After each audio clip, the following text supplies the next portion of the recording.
ใช่เลยจะลองกินสต๊อกเชียตัวเลยสนามโรงเรียนราชานุเคราะห์นะคะ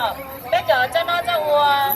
ไม่ป๊อกคือจ้าจะชวนลูกชอแม่ปังเจ้าไม่ได้เป็นเสงหาจูจะเป็นเสงจะตุ้นหัวใจโลนัดจะกินได้แม่ป๊อกตัวน้องกินสต๊อกเชียตัวเลยแม่ป้าหมดตั้งขบวนจะเดินโรงเรียนราชานุเคราะห์นะคะแต่ยิบลาได้เลยขบวนอย่าเคลื่อนเข้ามาย้อนจะเดิน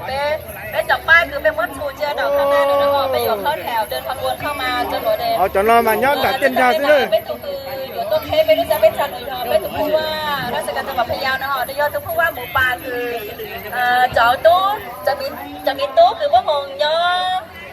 ว่ามองว่าซื้อเจ้าหมูลูกว่าหมูได้จังลูกป๊อจัวเหรอเท่ตาเลยเต้ตัวหลวงกินสต๊อกเหรอจะมีตู้คือว่ามองยังมองเอ๋ว่ามองว่าซื้อเจ้าหมูลูกโอ้จึงมั่วรู้อ่ะรู้เท่ได้เลย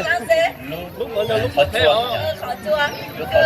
bên có hình thái là gì mà đây chờ chỉ toàn cho thấy chuyện mình cả đấy chuyện thấy chuyện xóa lúc cho là tí lú nhớ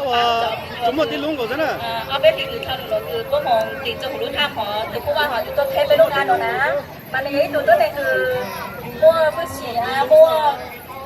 ความสามารถของจากเมื่อเป็นสื่อแห่งช่างนะฮะในยกน้ำตาเป็นกับโม่ตัวนัวกูบังพันเยสาฮาตายันในตัวตัวนัวในยกตรงซ้ายแห่งนั้นในกูเป็นโมจะโจ้เลยนะฮะคนรู้สึกหานัวขอเจอเป็นโซ่กระเถิดสำหรับคนตั้งแถวฮะเราตัวนัวในช่วงนี้ขออนุญาตให้ผู้กิจการของบ้านนะครับเป็นแถวเป็นเหล่งตัวพิโลกตัวเหรอราชานุเคราะห์เลยนะครับเป็นตัวนัวเป็นตัวหลงตัวนะ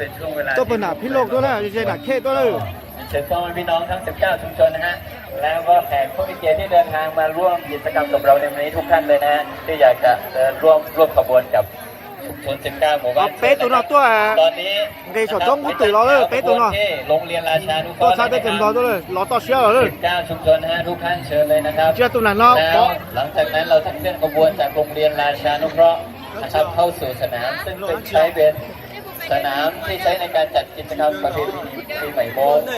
2562ปีนี้นะครับเชิญเลยครับแล้วก็อีกสักครู่ก็คงได้เจอกับพวกเราทั้งสองคนช่วงเวลาเป๊ะตัวนัวตัวต่อเชื่อตัวชิงยองเลยในช่วงนี้เชิญทุกท่านนะครับเข้าแถวตรง